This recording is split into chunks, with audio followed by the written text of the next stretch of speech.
दोस्तों question number 5 है factorise 4x square plus 9y square plus 16z square and so on. इस equation को हमें फैक्टराइज करना है। बहुत ही सिंपल है, चलिए इसको सॉल्व कर लेते हैं।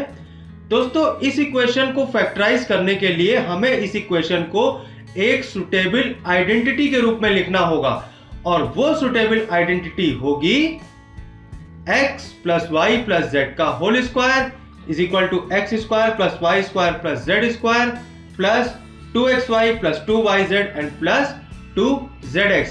अब देखिए हमने ये सुटेबल आइडेंटिटी ही क्यों ली, हमने कोई और आइडेंटिटी हमको सुटेबल क्यों नहीं लगी। देखिए इन दोनों इक्वेशंस में काफी सिमिलैरिटीज है, आप सिमिलैरिटीज देख सकते हैं। यहां पर भी स्क्वायर के 3 टर्म्स हैं और यहां पर भी स्क्वायर के 3 टर्म्स हैं।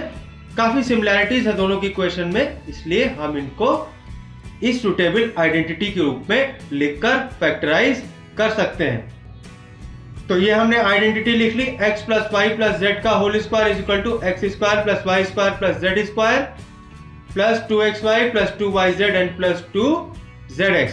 ये हमारी आइडेंटिटी हो गई। अब देखिए हम अपनी इक्वेशन उतार लेते हैं। पहले 3 टर्म हम उसको उतार लेते हैं, 4x square plus 9y square plus 16z square. Now first write first 3 terms in the form of whole square. हमें इन 3 टर्म्स को सबसे पहले होल स्क्वायर के फॉर्म में लिखना होगा और बाकी के इक्वेशन को हम अभी वैसे ही उतार लेते हैं। तो इसको हम होल स्क्वायर फॉर्म में कैसे लिखेंगे? 4x स्क्वायर को हम लिख सकते हैं 2x का होल स्क्वायर, 9y स्क्वायर को लिख सकते हैं 3y का होल स्क्वायर। उसी तरीके से 16z स्क्वायर को लिख सकते हैं 4z का होल स्क्वायर, लेकिन हम यहां पर प्लस 4z का होल स्क्वायर नहीं लिखेंगे। क्यों?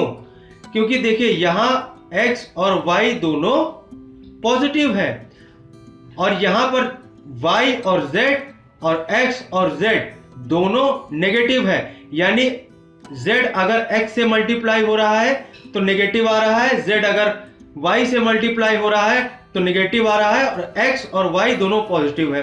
तो इसका मतलब z जो होगा वो हमारा नेगेटिव होगा। Here z will be negative, z should be negative. तो यहां पर हम 4z स्क्वायर लिखने की बजाय लिखेंगे माइनस 4z का होल स्क्वायर और बाकी की इक्वेशन को हम वैसे ही उतार लेंगे। अब देखिए ये पहले 3 टर्म हमारे होल स्क्वायर में हो गए। अब देखिए ये दूसरे 3 टर्म्स हैं, इनको हम लिखेंगे 2xy plus 2yz and 2zx। अब देखिए इन 3 टर्म्स में x हो गया हमारा 2x, y हो गया हमारा 3y और z हो गया हमारा माइनस 4z। अब बाकी के 3 टर्म्स हैं, इनको भी हम 2xy 2yz और 2zx के रूप में लिख सकते हैं। चलिए आगे इसको फर्दर सॉल्व कर लेते हैं। ये हमारी इक्वेशन, इसको हमने वैसे ही उतार लिया। अब देखिए 2xy यहां पर क्या होगा? सबसे पहले आ जाएगा 2x है हमारा 2x, 2 इंटू 2x, y है हमारा 3y। अब देखिए 12xy को हम लिख सकते हैं 2 इंटू 2x इंटू 3y। उसी तरीके से 2yz को हम लिख सकते हैं 2 into 3y into minus 4z। अब देखिए इसको मल्टीप्लाई करेंगे, 2 इंटू 3 हो जाएगा 6 और 6 इंटू माइनस 4 हो जाएगा माइनस 24। वही आ जाएगा यहाँ पर माइनस 24yz। और ये देखिए अब यहाँ पर 2zx हम कैसे लिखेंगे? तो ये आ जाएगा 2z हो जाएगा हमारा माइनस 4z और x हो जाएगा हमारा 2x। इसको मल्टीप्लाई करेंगे तो आ जाएगा माइनस 16xz। अब देखिए पूरी इक्वेशन को हमने x square plus Y square plus Z square plus 2xy plus 2yz and plus 2zx के फॉर्म में ये पूरी इक्वेशन हो गई। अब इस इक्वेशन को हम लिख सकते हैं x plus y plus z यानी 2x plus 3y minus 4z का होल स्क्वायर। अब इस इक्वेशन को होल स्क्वायर को हम 2 पार्ट में कर लेंगे तो ये हो जाएगा 2x plus 3y minus 4z into 2x plus 3y minus 4z। तो ये इस इक्वेशन का फैक्टराइजेशन हो गया and that will be our answer. चलिए अगला सवाल देख लेते हैं, अगली क्वेश्चन देख लेते हैं। अगली क्वेश्चन है 2x square plus Y square plus 8z square and so on. इस इक्वेशन को भी हम उसी आइडेंटिटी के थ्रू सॉल्व कर लेंगे जो हमारी है x plus Y plus Z का whole square is equal to x square plus Y square plus Z square plus 2xy plus 2yz and plus 2zx। तो देखिए ये पहले 3 टर्म हो गए 2x square plus Y square plus 8z square. अब हमें इन 3 टर्म्स को होल स्क्वायर में लिखना है, इन टर्म्स को हमें होल स्क्वायर में लिखना है। बाकी की इक्वेशन को हम ऐसे ही उतार लेते हैं।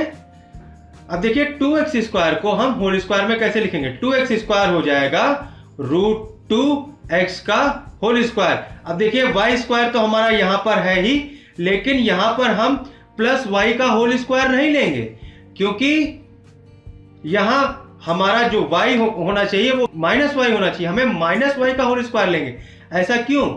क्योंकि x यहां पर पॉजिटिव है और x इंटू वाई यहां पर नेगेटिव है, तो यहां पर हो जाएगा माइनस y का होल स्क्वायर। और यहां पर देखिए यहां पर भी z पॉजिटिव नहीं लेंगे, क्योंकि यहां पर भी z नेगेटिव लेंगे, क्योंकि x यहां पर पॉजिटिव है और x इंटू जेड यहां पर नेगेटिव है। तो यहां पर हो जाएगा 4 इंटू 2 इंटू माइनस जेड का होल स्क्वायर। अब देखिए 4 इंटू 2 इंटू माइनस जेड का होल स्क्वायर हो जाएगा माइनस 2 रूट 2 इंटू जेड का होल स्क्वायर। अब देखिए इस इक्वेशन में एक्स स्क्वायर हो जाएगा रूट 2x का होल स्क्वायर, y होगा हमारा माइनस वाई और z होगा माइनस 2 रूट 2 इंटू जेड। तो बाकी की इक्वेशन को भी हम वैसे ही उतार लेंगे और इस इक्वेशन को हम लिखेंगे 2xy प्लस 2yz और प्लस 2zx। अब देखिए x है हमारा रूट 2x, y है हमारा माइनस वाई। हम x, y और z की वैल्यूज इस इक्वेशन में रखते जाएंगे और हमें उस तरीके से इक्वेशन आगे हमारी एक्सपैंड हो जाएगी। बहुत सिंपल है, हमने अपनी इक्वेशन वैसे ही उतार ली। अब यहां पर हम लिखेंगे 2xy, तो 2 हम ऐसे ही उतार लेंगे, x हो जाएगा हमारा रूट 2x, y हो जाएगा हमारा माइनस वाई।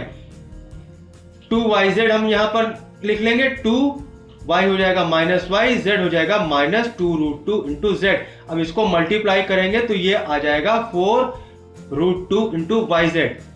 अब देखिए यहां पर हम 2zx कैसे लिखेंगे, ये हो जाएगा 2z है हमारा माइनस 2 रूट 2 इंटू जेड और x है हमारा रूट 2x। अब देखिए ये पूरी इक्वेशन उसी तरीके से हो गई, X square plus Y square plus Z square plus 2xy plus 2yz plus 2zx। अब हम इस इक्वेशन को भी x plus Y plus Z का होल स्क्वायर में लिख सकते हैं और इसको फर्दर सिंप्लीफाई करेंगे तो ये इक्वेशन 2 पार्ट्स में हो जाएगी और यही इस इक्वेशन का फैक्टराइजेशन हो जाएगा and that will be our answer. दोस्तों यहाँ पे हमारा क्वेश्चन नंबर 5 सॉल्व हो जाता है। अगले वीडियो में हम सॉल्व करेंगे एक्सरसाइज 2.5 क्वेश्चन नंबर 6। दोस्तों thank you for watching this video. अगर आपको वीडियो पसंद आया तो प्लीज मेरे वीडियो को लाइक करिए, अपने दोस्तों के साथ शेयर करिए, मुझसे जुड़े रहने के लिए मेरे चैनल को सब्सक्राइब करिए। आपको ये वीडियो कैसा लगा मुझे कमेंट सेक्शन में जरूर बताइए। Thank you so much and take care.